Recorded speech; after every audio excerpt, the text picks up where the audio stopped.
All right, who am I kidding? We've got to floor it, right? Second gear. The rear is so loose. It's kind of like wishy-washy. We definitely need to get back under there and tighten stuff. Speedtronic inoperative. Perfect timing, dude. Had enough time to just do one pull. On to the next thing. We're going to read those codes. So I've taken off one side of the charge pipe. Oftentimes I read online, people said that this little hose will be completely out of there. This one looks really nice and seated. So to me, that is not leaking for sure. This gave me a chance to clean off all this junk in here. I'm also going to shine a light in there and see what I can see down there, whether I can see valves or something. Let's actually turn on the... I have the light on. The valves look okay, actually. This is a port injection engine, so of course they get cleaned. One thing that I think could be leaking is this little makeshift modification here. The previous owner probably did not have a spacer for their throttle body, so they probably cut this and tried to indent it to fit their throttle body. And so I don't know if this is 100% sealed, but I'm going to use some of my Permatex whatever and just kind of go around the edges and make sure it is sealed. Why not? I took it off, let it dry later, and pop it back on. I did more driving. At first it was fine, and then it got bad. Something I did earlier today, I put more polyurethane on this area, and after driving, I clearly saw a popped bubble. So we need to seal that, because after a while of normal driving, I got cylinder 567 misfire. That's literally this side. So I think that's our culprit as well. Gonna fix that. Never mind, it is a 295. Still, that tire does not hold the rear end down. But it is, of course, because of the rain. When it was a dry day, second gear, you still had somewhat traction. But good tires, 295s. And it was still squirmy. So here's like some of the suspension. I see there's adjustable toe, adjustable camber. I'll jump under there and take a look at a couple other things.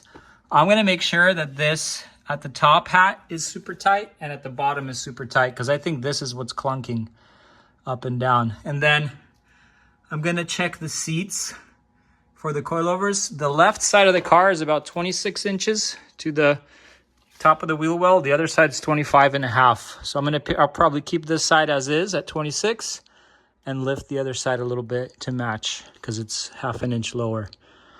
No rubbing, I just want it to be even and to look good. And then I'm gonna get my buddy to do an alignment for me. Hopefully that's pretty straightforward. These are tight. On the other side, these nuts are loose.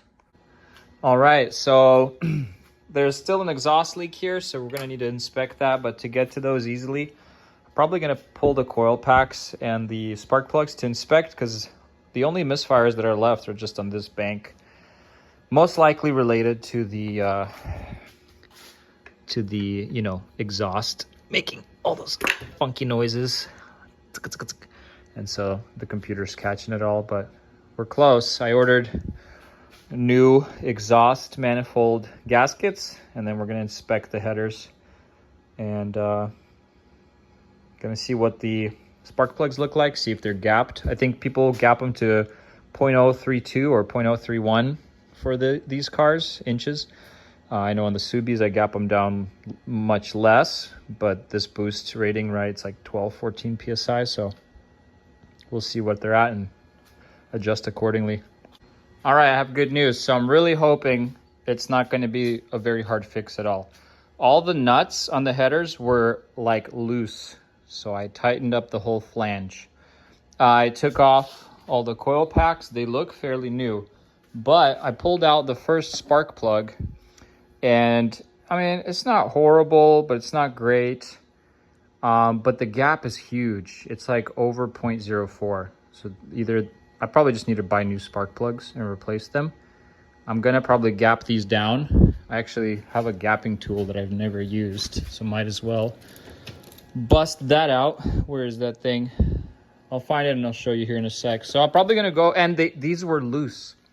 These were not, you don't need to over tighten spark plugs, but these were not tight enough. I like took like no effort to take these out. So I think it's just, things were just blasting out around the spark plug and the flange. Hopefully the other side's better because we don't get any misfires on the other side. It's just this side, but we'll fix it. We'll start it. We'll see if it's gone. If the left side starts showing me stuff, I'm gonna double check all those too. Excited.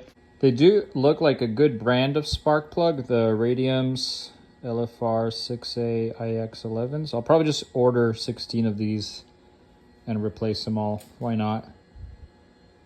Double spark plugs on the V8, remember that, on the M113s. So far, I've been very thankful at how easy and accessible everything's been on this big 5.5 liter V8. Yes, there's no cam timing, but everything is so accessible. Unlike that thing. Like, look at this. They were really trying to discourage you from trying to reach anywhere in there along that engine. Yes, it's an awesome engine and it's an awesome car, but you don't want to be changing spark plugs or injectors or anything like that on that thing. But this thing, okay, so let me show you. Spark plug, torque, specs. You need a little more than this. Watch, one finger. They're coming off. You need a little more torque than that. You don't need to torque them down. You need to give it a good, I don't know, 15, 20 Newton meters. That was more like 5. One finger took it off. And so the gap on these looks really big. It's like 0.040 to 0.045. I'm gapping it down to 0.030. But I'm gonna order new spark plugs anyway. And then yeah, some of them look a little wet. Could be, again, a byproduct of O2s.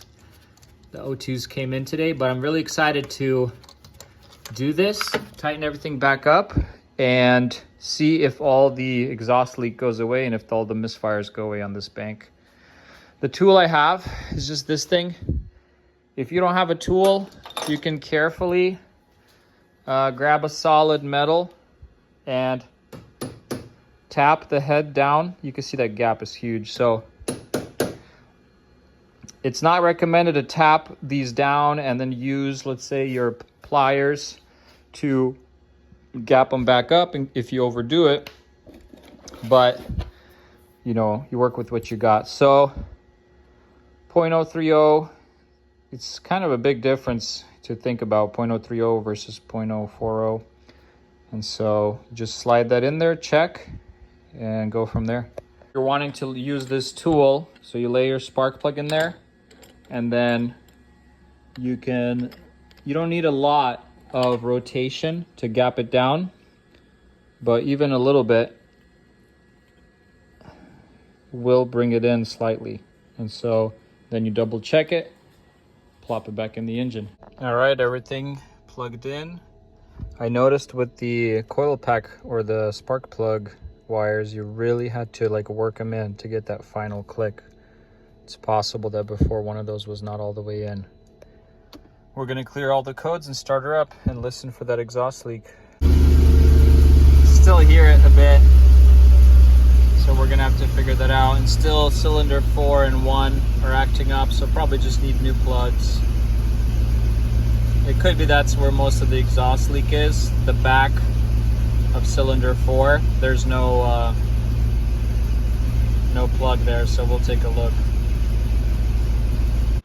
It's been getting cold out here at the nights. I've made some progress, so I have fixed the flange exhaust leak on this side. I took off all the bolts, pulled off the flange. In some places I saw that the previous owner was using 2 of these thin flange gaskets, and looking at the head, the very back one the flange, let's say on the headers and on the head, was like black soot, so you could tell that the rear one was leaking. So all I did was put 2 on the rear one and then 1 on the front 3. And then there was a bolt missing on one of the rears, so I very carefully tightened it first in the back, and then I tightened towards the front. And then the bolts and nuts were loose on both sides on the headers, so I tightened that one. There's no leak there. This one, now that I started it cold, no leak sound. You know, that usual coming out of here, all that stinky stuff. The misfire is still on cylinder 4. I should have probably moved a coil pack around. I do have a set of 4 new coil packs that I bought from Bosch because I thought might be a coil pack. The spark plugs, all 16 of them, because there's 2 per cylinder, are still on the way. The spark plugs are not in the most wonderful condition. I've gapped them down so the engine runs better, less hiccups, but I still think that could be our culprit. I put a bunch of Marvel Mystery Oil in the fuel tank and in the engine. I've had good luck with that stuff to clear up misfires and clean injectors in the past. Don't use Marvel Mystery Oil if you still have your cats. It'll burn up your cats. But let's start it and see what she sounds like. My check engine has not come back yet. The oil is blinking because it's not at operating temperature yet. I think you have to get to like 80 or 90 Celsius, which is pretty high.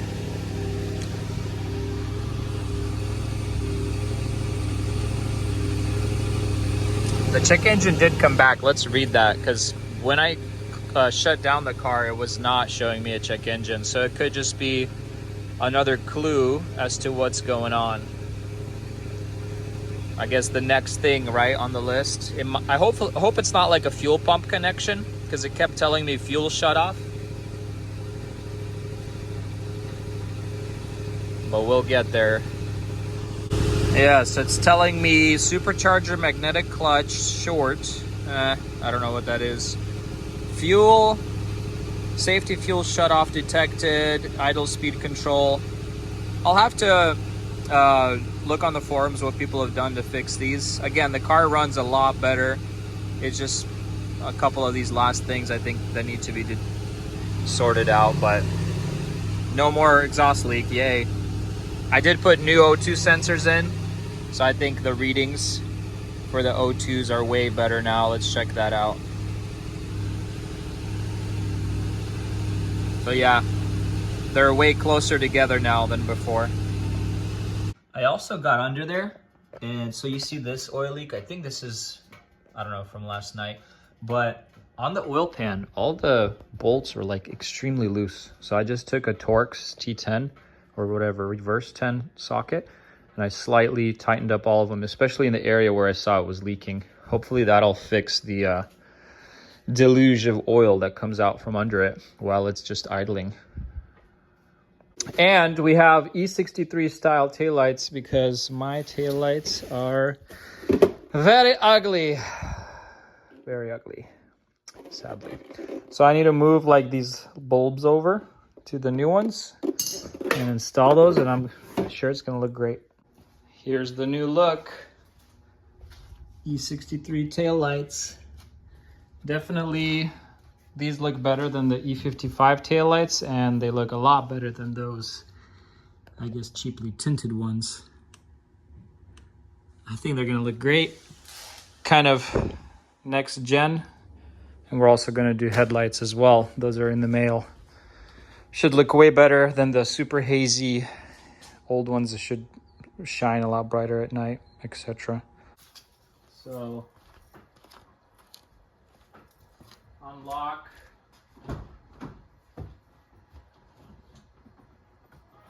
Key in. Lights on.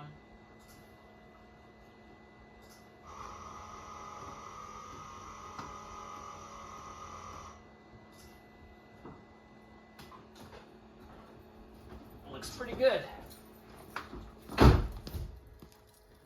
So quite honestly, these look pretty nice. You can get LED bulbs if you want. I think they have like a daytime running thing right here, and then there's one in there. But they're so much more clear. probably will look just a lot better on the car. There's a little bit of there's two H7 bulbs.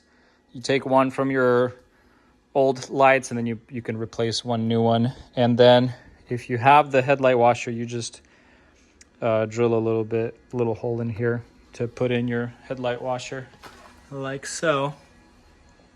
It's gonna look great. Here's both of them installed. Oh, very nice. I don't like this little yellow light. I definitely want to get rid of that, but I do kind of like those. I don't know why they would ever do that. They'd give you nice white lights there, and then I put in fogs, and then they give you this little smidgelet. I wonder if I can take that out.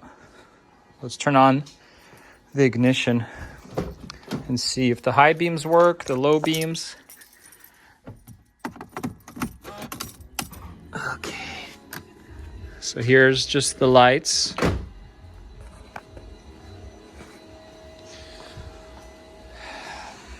Yeah, I don't like the yellow inside, the halogen yellow. Let's flash the high beams or turn on the highs. There we go. Are they both working? That one's on. That one's on. That's better. That's pretty cool. These do look kind of dim. I'll probably upgrade to LEDs. I just don't have any right now. So let's see what we can do. If I turn on the driving lights, it just keeps those on and these, and I don't like it that it has those. I don't know if I have any spares or how easy those are to get to, but let me investigate that. Well, I did a couple rounds around the garage. I found this probably from a previous car project. So let's see the difference now. Boop. Just gonna turn on the whole light. So here's what I got in the packaging, and then boom, way brighter. Let's just turn on like the daytime running. I think that's just gonna help even at night when like the low beams are not powerful enough. Look at how much brighter the daytime running one is. And it's like a nice crisp, I don't know, 6K, a cool white. Looks really good. Let's do the other side super quick. It's looking nice. I'll be able to see at night, and the lenses are nice and bright. Eventually I'll have to get LEDs for that to kind of match this cool blue lighting. I think those are going to be pretty blue as well, so it's going to be Iceman to the max. I got myself one of these ethanol testers. Technically you fill it up to this bottom blue line with water and the rest to the top of the red line with your fuel. And then after 5 minutes, it should tell you your true ethanol rating. So it looks like at the pump where I get E55, it is pretty much E85, which is a good confirmation. That's great. This tester, they sell them on Amazon and you can reuse it many times. You just have to empty it after you're done. Boom. Well, it's another Friday. We buttoned everything up. Let's see if we can go for a drive and not get into limp mode. I'm not gonna gun it, I just wanna putt around. I say that, and then of course, I end up wanting to gun it. So that's what this thing is made for. At least that's what it was bought for. This thing was bought. Nice. Fix the proximity sensors in the front, no longer beeping at me. It's a good sign. In the rear, those don't make any noise. So I may have noticed, well, I've noticed that the car always stays in a sport shifting mode. And I read online that that's because it's no longer has the air suspension, and you can trick it by fixing the level sensors. So that's going to be something I'm going to do in the future as well. And then yeah, these lights are a lot better. They're just extremely low, probably due to if you probably see that up front, they're really low. lights. It's probably because the rear of the car is a little bit higher than the front as well. So I'm gonna adjust all that. But so far, spark plugs are in. I have not put in new coil packs. We will give that a shot if we get into another limp mode here. I'm happy to not hear the exhaust header leaking anymore, that's for sure. Hopefully after we give it some load, it doesn't come back. I'm gonna roll up my window and keep the passenger side open.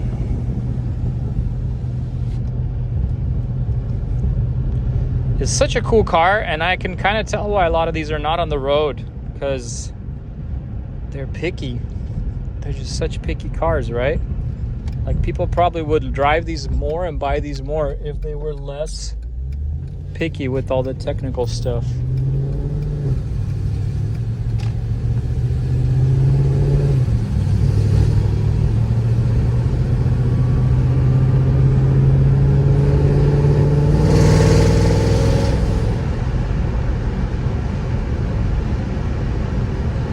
We're not gonna gun it. At least not yet.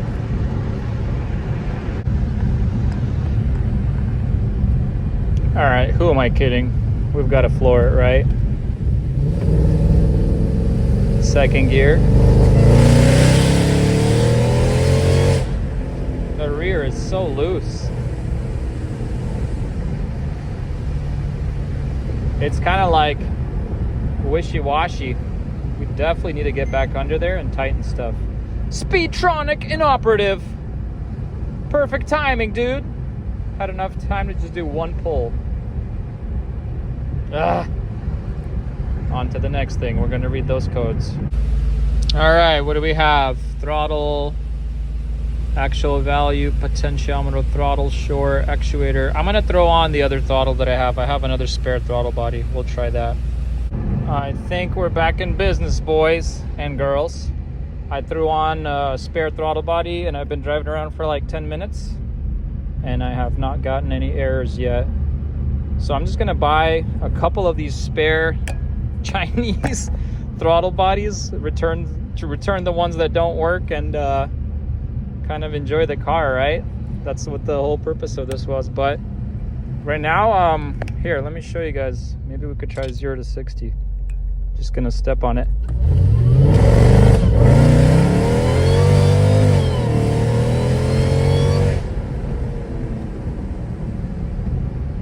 Sounds great.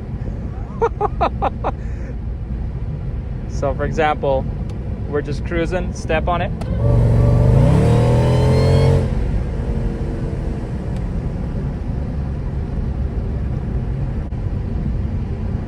Well, I'm kind of trying to put it through its paces.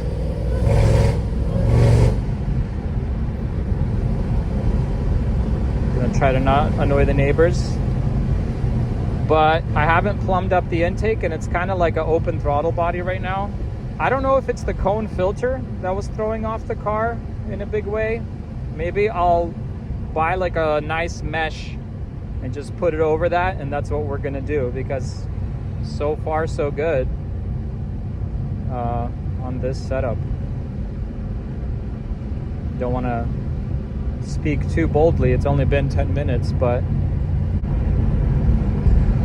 probably going to be like in second gear, right?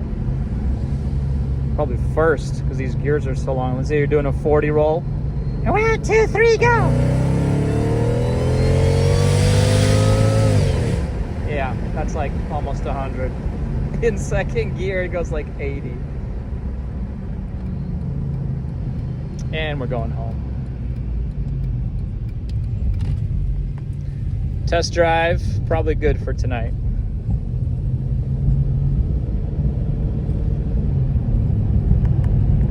All right, well, that was the most successful driving yet. I threw on another spare, whatever, $50 throttle body, but I didn't put on the air filter. I don't know if previously, or if this air filter, I mean, it's pretty restrictive because it has that piece in the middle. I'm probably not going to use it then. I'm going to find a 3.5 inch kind of like turbo cover. You know how they do on the bigger turbos? They do like this netting and you just put it over the top so you don't suck in any big debris. We're just going to risk it for the biscuit. And then I'm just going to return this one because it kept throwing a code. It seemed to work, but it was still a little more glitchy, a little more finicky. Like this one feels much smoother. And honestly, I don't know what inside of it would cause it to do that. But I'm going to clean it up a bit, return it, probably order another spare to have on hand, and that'll be that. We're going to button everything up. The lights look great. I'm trying to source. I have a guy that lives like an hour away that has another lip, but he's not replying to me on Facebook. Those are the best Facebook Marketplace interactions. Just kidding. But otherwise, I'm just excited to drive this more. I think I got it insured this week and yada yada, so got to drive it.